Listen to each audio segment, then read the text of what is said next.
years ago, there was a young Indian brave by the name of Kokopelli. And Kokopelli was one of those cool Indians, and he was hanging out. And that very day, his best friend came running up to him, excited and out of breath. He was running up like, Kokopelli! Kokopelli! Did you hear about the elk?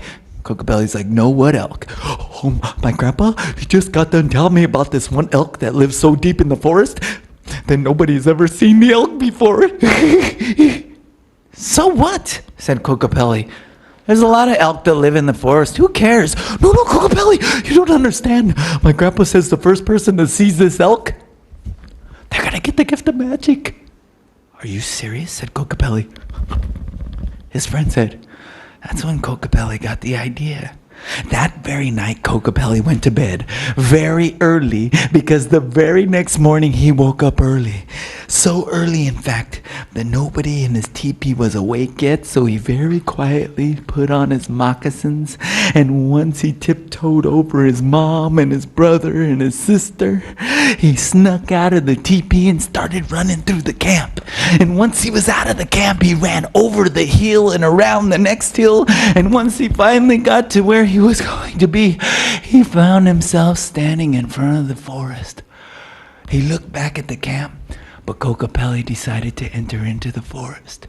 He walked deeper and deeper into the forest. He was looking for that elk. He walked deeper and deeper into the forest, looking for any signs of the elk, but he saw nothing. So he walked deeper and deeper.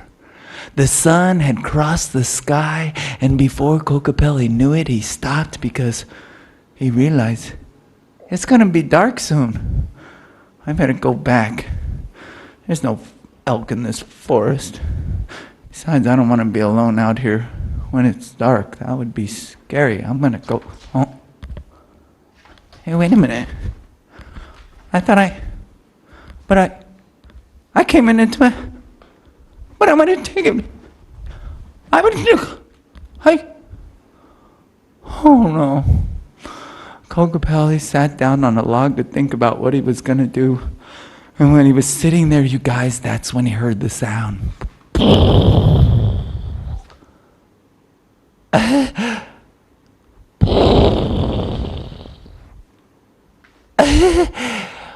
The sound was coming from over there from behind the trees. Kokopelli was looking to see what it was, but he couldn't see anything because the trees were too thick. But there was definitely something over there because he could hear the footsteps pounding on the ground. He could hear branches breaking off the trees. Whatever it was coming in Kokopelli's direction. And Kokopelli was thinking, I better hide. Kokopelli ducked behind a tree. He looked from behind the tree, and over from where the sound was coming, he could see these huge pair of antlers. Then the head of the mightiest elk Kokopelli has ever seen. Kokopelli saw how big it was, and he said, oh my God. The elk started looking through the forest. Suddenly he spotted Kokopelli, and he began to walk right for him. Kokopelli ducked down thinking, he sees me! I gotta get out of here. The footsteps grew louder and louder. Kokopelli, I gotta get out of here. Kokopelli was about to take off and run for his life, and that's when he froze. He didn't move a muscle because the footsteps had stopped, but now he hears breathing right above his head. But the breathing stopped, and Kokopelli heard a deep voice say, you stand up. Now. There was that elk staring Kokopelli right in the face. He looks down into Kokopelli's eyes and he says, who are you? Mama! No, oh no, my name is Kokopelli. You You say you're Kokopelli? I don't believe you. You cannot be Kokopelli, because I was told Kokopelli is an Indian that is 10 feet tall and would come into my forest to challenge me for my gift of magic. You're too small to be Kokopelli. You could never handle my challenge. You better go home, little Indian, to your mommy. The elk started to walk away, and Kokopelli was left standing there. He didn't know what to do. The elk was walking away. He had to do something, so he built up his courage, and he yelled at that elk, "Hey, elk!" The elk stops. Kokopelli said, your challenge? What is that anyway? Oh, you're interested in my challenge. Oh, it's real easy, little Indian. All you have to do is jump on my back. If you can jump on my back, you win the challenge. Would you like to try the challenge, little Indian? Good. Well, then let the challenge begin. Well, the elk backs up, and he lowers those antlers and points them right at Kokopelli. And Kokopelli was looking at that elk thinking, oh boy, I have to jump on his back and get the gift of magic. Okay, I could do this. Okay, I'm gonna take a running start, and then I'm just gonna jump on his back.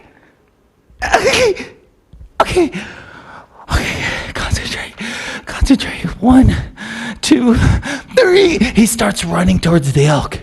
And you can imagine how scared Kokopelli was when he was running towards that elk. He started running closer and closer towards the elk. And as he got close enough to the elk, he jumped up into the air.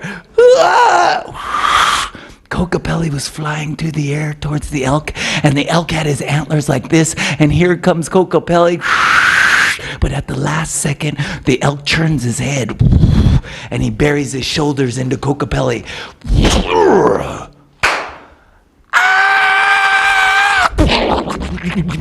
Kokopelli runs right against a tree. The elk on the other end is laughing his head off. You have failed, little Indian. I knew you were not the great Kokopelli. Stop wasting my time. Kokopelli was getting up off the ground. How do you do? I go to the trees. I just a dumb tree. Hey, wait a minute. I want one more chance. Don't leave. Oh, really? You want some more? Well, this time I'm not gonna be so nice, little Indian.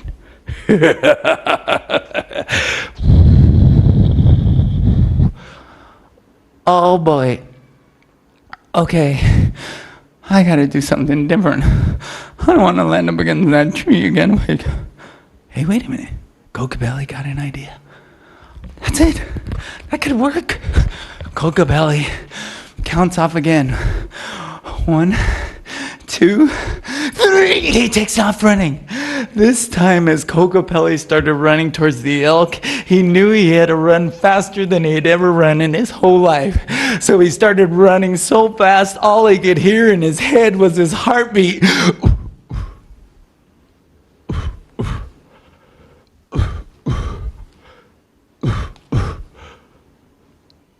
Huh?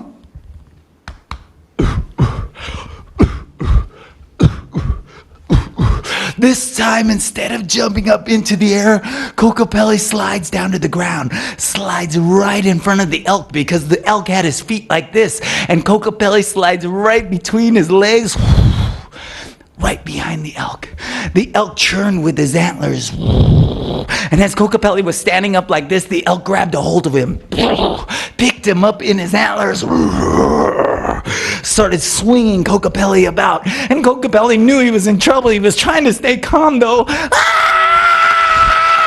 The elk swishes Kokopelli into the air.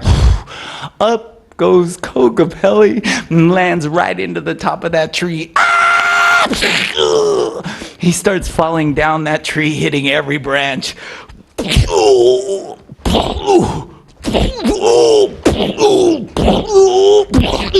He catches the very last branch in the tree, and he's holding on with his life, and he looks down, and what do you think he sees? So what do you think he does?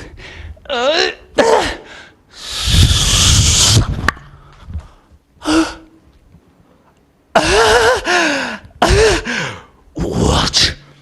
This cannot be. The elk's muscles flinch, and the elk starts to churn and starts to run. And Kokopelli, almost falling off the elk's back, grabs a hold and holds on for his life because the elk starts to run faster and faster. So fast with those big legs. Kokopelli was holding on to the elk. The elk ran through the trees and started to head up towards the top of the mountain. And once the elk's feet reached the top of the mountain, they were moving so fast that the elk's feet jumped into the air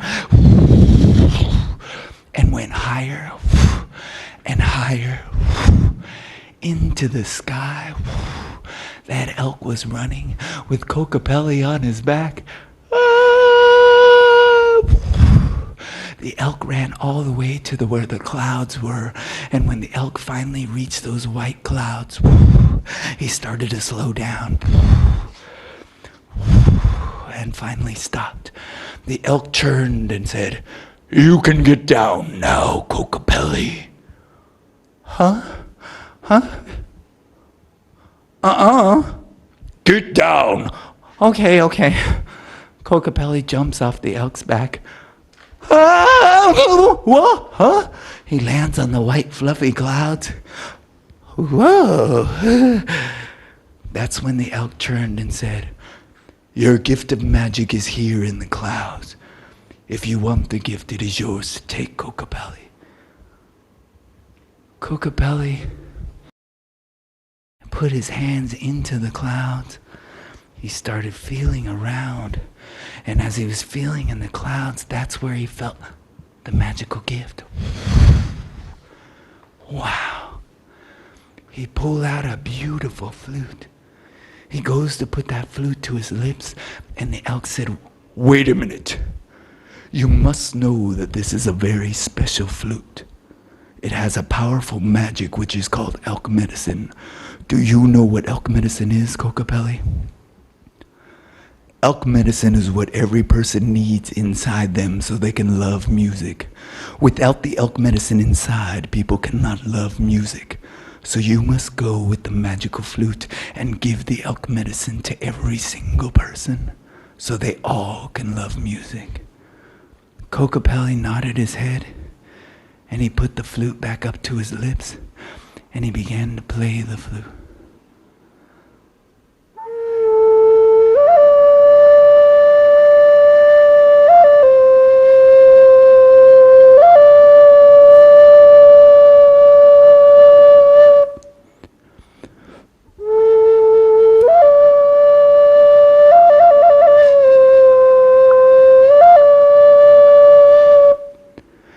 He played his flute for 1 day, 2 days, 3 days, not stopping.